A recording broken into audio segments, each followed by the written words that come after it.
Hey, High Vibe Tribe. This is Brenda, Quantum Field Coach.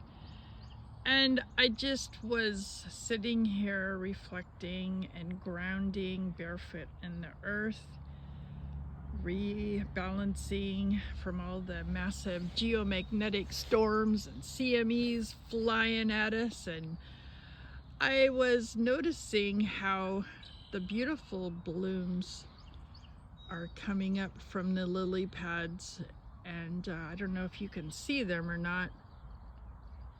They're yellow, and relating them to the lotus blossoms and how both flowers come from muck and mire and junk and what we would maybe think of as junk, and it's actually nourishment. And I thought about how, making room for growth in muck is so vital, and how we all have muck. But if we open up to the muck and allow it to flow and transform, it becomes beautiful blooms of lifing, and it's so easily transmuted and transformed into something very beautiful in our life. And that's been my experience anyway. And I was wondering if you've had a similar experience in your life where you felt like there was muck and you let it flow and allowed it to transform.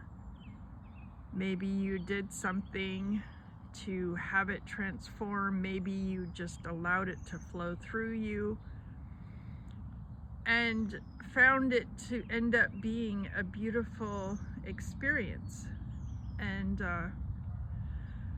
I've had that happen so many times. And, it just speaks to me that everything in life is an appearance to begin with, and I have choices on how it appears, and the appearance is in my willingness to allow it to flow, and my willingness to look at things in ways that are beautiful, and look for the gifts. And I loved something I learned from Dr. Sue Morter during the I think it was during the Energy Activation Challenge, maybe on her membership group, I'm not sure. But she said, if there's something that keeps coming back to you from the past, ask it what gift it has to give you. And that has been so freaking valuable for me. And another thing I tapped into last night at the spiritual community gathering that we have every Friday at 5:30 Pacific through Agape International Spiritual Center is Rev Arlene taught how she teaches her teens to look in the mirror and do the Hawaiian forgiveness prayer. I'm sorry. We don't say please forgive me. We say forgive me and thank you. I love you in the mirror. Oh my gosh, I did that last night, and I wasn't even saying it about anything in particular. Like, I didn't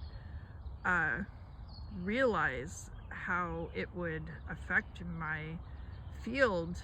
And wow, I was bawling, and I had some deep energy shifts and releases and transmutations, and I released a lot of shame and guilt and remorse and regret that I didn't even know was there. And it wasn't even from anything in particular. I didn't even have any memories attached to it. A couple, actually, now that I think about it, briefly went through my mind, but it was the energy itself that was so incredibly transmuted. And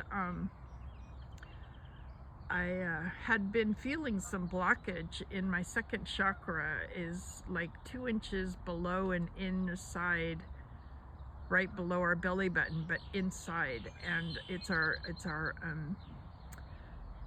chakra of it gets blocked from fear and insecurity and low self-worth and things like that. And I'd been feeling real tight there, even though I've been doing a lot of qigong to wake up that danjian, and it's open today, like in so many ways, and I won't get into too much information, but just to say that that's the chakra that actually controls our digestion, and I'm on a fast, so you can let your imagination run wild with that. But just some reflections for this beautiful Saturday morning. And can you see the little goslings? They're so precious. I was filming them earlier. I'll post that too. Have an amazing day. Bye.